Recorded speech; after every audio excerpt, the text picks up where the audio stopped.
Hello everyone, I hope आप लोग सब ठीक होंगे। आज हम लोग डिस्कस करने जा रहे हैं a different history by Sujata Bhatt. Sujata Bhatt एक इंडियन राइटर हैं जो कि 1956 में इंडिया में पैदा हुई। उसके बाद वो अमेरिका में सेटल हो गई। उन्होंने इस पोएम को तब लिखा जब वो अमेरिका की एक यूनिवर्सिटी में काम कर रही थी। इस पोएम को लिखने का मकसद इंडियन कल्चर को और लैंग्वेज को याद करना था, क्योंकि सुजाता भट्ट को यह डर था कि वो अपने कल्चर से, अपनी लैंग्वेज से दूर हो रही थी एक दूसरी जगह पर रहते हुए। इसलिए उन्होंने इस पोएम को लिखा। सुजाता भट्ट ने इस पोएम को 1988 में पब्लिश किया अपनी फेमस कलेक्शन ब्रोनिज्म में। इस पोएम के अंदर उन्होंने इंडियन कल्चर को और ट्रेडिशन को दिखाया है और कॉलोनियल पास्ट के बारे में बात की है।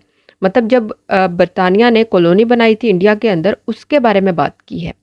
तो इस पोएम को लिखने का मकसद इंडियन कल्चर के पॉजिटिव एस्पेक्ट्स को देखना है और याद करना है। चलिए देखते हैं ये पोएम क्या है। तो पोएम का टेक्स्ट देख लेते हैं हम। पोएम स्टार्ट होती है, ग्रेट पान इज नॉट डेड। ग्रेट पान जो है वो ग्रीक गॉड हैं। उनको कहा जाता है कि वो अभी मरे नहीं हैं। मतलब ये कि इंडिया के अंदर जो गॉड पुषॉन है वो ग्रेट गॉड जो हैं पान उनका हिस्सा समझे जाते हैं। पुषॉन गॉड को इंडिया में पूजा उनकी की जाती है, उनका माना जाता है। और कहा जाता है कि वो जो ग्रेट गॉड पान हैं जो कि ग्रीक गॉड हैं उनका हिस्सा हैं। तो कह रहे हैं, जो राइटर क्या कह रही है कि ग्रेट पान इज़ नॉट डेड, कि वो अभी मरा नहीं है। ही सिंपली इमिग्रेटेड, उसने सिर्फ हिजरत की है टू इंडिया, इंडिया की तरफ। मतलब वो सिर्फ हिजरत करके इंडिया आ गए हैं जो गॉड पुषॉन है उनकी सूरत में। Here the gods roam freely, मतलब इंडिया में जो खुदा हैं वो घूमते हैं फ्रीली, आज़ादी के साथ। डिस्गाइज्ड, और वो भेस ले लेते हैं एज स्नेक्स, किसका, सांपों का, और मंकीज या बंदरों का। मतलब खुदा जो है इंडिया में वो आज़ादी के साथ घूमते हैं, लेकिन किस भेस में घूमते हैं, स्नेक्स की, सांपों की, या बंदरों के भेस में। एवरी ट्री इज सेक्रेड, हर दरख्त मुकद्दस है, सेक्रेड मुकद्दस है। And it is a sin, और ये एक गुनाह है, to be rude to a book, कि आप एक किताब के साथ बदतमीजी से पेश आएं। इट इज़ अ सिन, ये भी गुनाह है, टू शो, कि आप लात मार दें, आप बुक के किताब को, असाइड, एक तरफ, विद योर फुट, अपने पैर के साथ, कि आप अपने पैर के साथ अपनी किताब को एक तरफ धक्का दे दें। शॉव किसको कहते हैं, धक्का देने को। आ सिन टू स्लैम, और ये भी गुनाह है, टू स्लैम, कि आप जोर से मारें बुक्स, किताबों को, डाउन, नीचे, हार्ड ऑन अ टेबल, कि आप एक मेज़ पर किताबों को जोर से मारें, ये भी गुनाह है। तो इन लाइंस में राइटर ये कह रहे हैं कि जो उनका ग्रेट गॉड है वो किस तरह से घूमते फिरते हैं इंडिया में आज़ादी के साथ, किस शक्ल में, सांपों की या बंदरों की शक्ल में। दूसरा ये कह रही हैं कि हमें किताबों की इज्जत करनी चाहिए, क्योंकि हिंदुइज्म में किताबों को बहुत ज़्यादा मुकद्दस समझा जाता है। इसलिए उनको कैसे रखना है, कैसे पढ़ना है, उनको कैसे इज्जत से पेश आना है, ये बता रही हैं हमें राइटर। नेक्स्ट लाइन्स हैं, a sin to toss one carelessly, गुनाह है टू टॉस, उड़ा देना या फेंक देना, वन, किताब को, केयरलेसली, लापरवाही से, अक्रॉस अ रूम, एक कमरे में। मतलब किताब को लापरवाही से कमरे में इधर उधर फेंकना भी गुनाह है। यू मस्ट लर्न, तुम्हें सीखना चाहिए, how to turn the pages, के कैसे सफ़ों को पलटना है, जेंटली, अदब के साथ। विदाउट डिस्टर्बिंग सरस्वती, बगैर परेशान किए सरस्वती। सरस्वती को कहा जाता है कि ये किताबों के ये खुदा है जिनको पूजा जाता है हिंदुइज्म में, और कहा जाता है कि ये किताबों में पाई जाती हैं। इसलिए राइटर यहाँ कह रही है कि सरस्वती को परेशान किए बगैर कैसे सफ़ों को पलटना चाहिए। विदाउट ऑफेंडिंग द ट्री, बगैर परेशान किए उन दरख्तों को, from whose wood the paper was made, जिसकी लकड़ी से सफ़े या पेपर बनाए गए थे। अब यहाँ पर राइटर क्या कह रही है कि हमें ये सीखना चाहिए कि सफ़ों को कैसे पलटना है, ताकि हम खुदा सरस्वती को परेशान ना करें, उन दरख्तों को परेशान ना करें जिसकी लकड़ी से वो सफ़े बने हैं। Which language has not been the oppressor's tongue, कौन सी ज़बान नहीं रही, द ओप्रेसर, जालिम की टंग, ज़बान। अब यहाँ जालिम कॉलोनियलिस्ट को कहा जा रहा है, इंडिया में जब कॉलोनीज बनी थी तो बरतानिया के जो लोग थे वो अपने साथ अपनी ज़बान भी लेकर आए थे। तो यहाँ पर राइटर क्या कह रही है कि कौन सी ज़बान नहीं थी जालिम की ज़बान।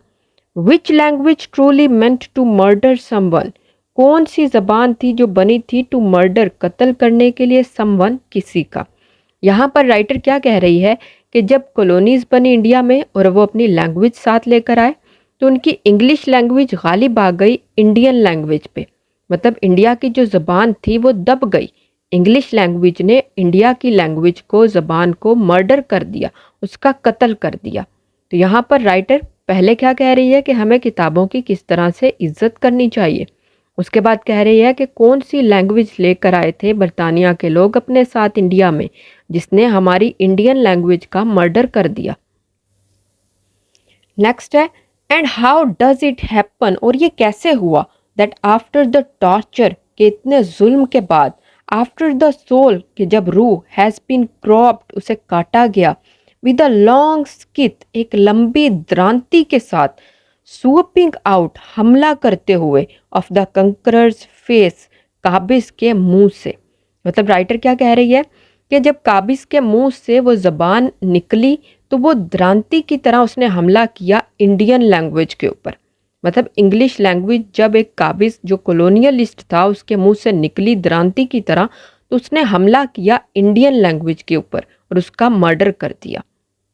Then the unborn grandchildren, के जो अभी पैदा नहीं हुए बच्चे, ग्रो टू लव, कि वो पैदा होने के बाद मोहब्बत करने लगे, उसे सीखने लगे, दैट स्ट्रेंज लैंग्वेज, उस अजीब ज़बान को, मतलब इंग्लिश लैंग्वेज को। कि जो अनबॉर्न चिल्ड्रन है या जो नई जनरेशन है उसके बच्चे जो है इंग्लिश लैंग्वेज में अपनी दिलचस्पी ज़्यादा दिखाते हैं। हमारी जो लैंग्वेज है, जो इंडियन लैंग्वेज है, वो दब रही है, और जो कॉलोनियलिस्ट की लैंग्वेज है जो वो अपनी कॉलोनीज़ के साथ लेकर आए, वो गालिब हो रही हैं, वो कब्ज़ा कर रही है हमारी लैंग्वेज के ऊपर। तो यहाँ पर राइटर क्या कह रही है कि किस तरह से ज़बानों ने एक दूसरे के साथ लड़ाई की और एक ज़बान ने दूसरी का मर्डर कर दिया, और नई जनरेशन उस जो काबिज ज़बान थी जिसने मर्डर किया हमारी ज़बान का, उसको सीखने में दिलचस्पी लेने लगती है, उसे पसंद करने लग गई है। तो ये है हमारी पोएम अ डिफरेंट हिस्ट्री।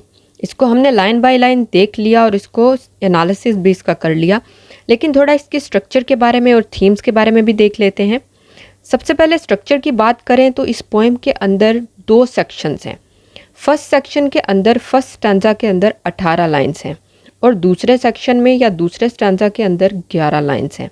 तो इसकी पूरी स्ट्रक्चर 2 सेक्शंस पे मुश्तमिल है, 18 लाइन्स और 11 लाइन्स। उसके बाद इस पोएम के अंदर फ्री वर्स यूज़ की गई है, मतलब ये फ्री वर्स में है, इसके अंदर कोई राइमिंग स्कीम, कोई मीटर हमें नहीं मिलेगा, फ्री वर्स में लिखी गई है ये पोएम, और इसके अंदर 3rd person point of view use किया गया है। ये है इस पोएम की कंप्लीट स्ट्रक्चर। उसके बाद अगर हम बात करें थीम्स की, तो इसके अंदर डिफरेंट थीम्स हैं। फॉर एग्जांपल कॉलोनियल हिस्ट्री से रिलेटेड, उसके बाद लैंग्वेज से रिलेटेड, देन कल्चर से related, and then loss of one's values, कि किस तरह से जो इंडियन कल्चर है, इंडियन वैल्यूज़ हैं, वो ख़त्म हो गई। तो ये डिफरेंट थीम्स हैं जो राइटर ने इसके अंदर यूज़ किए हैं। इस पोएम को लिखने का मेन मकसद कॉलोनियलिज्म पे नज़र डालना था, एक पोस्ट कॉलोनियल नरेटर के पॉइंट ऑफ व्यू से, एक ऐसा नरेटर जो कि खुद इंडियन है और किस तरह से उसने सफ़र किया और किस तरह से इंडियन लैंग्वेज जो है उसने सफ़र किया। तो इस पोएम को लिखने का मकसद इंडियन कल्चर को, उसकी वैल्यूज़ को, उसके ट्रेडिशंस को एक पॉजिटिव व्यू के साथ दिखाना था, और जो रीडर है, जो ऑडियंस है, उसके साथ बात करना था, कुछ सवालों की शक्ल में और कुछ जवाबों की शक्ल में। जो राइटर है वो रीडर से सवाल पूछ रहा है कि क्यों वो किताबों की बेहुरमती करते हैं और क्यों वो इस नई लैंग्वेज को, इस नई ज़बान को सीखने में इतनी दिलचस्पी दिखाता है।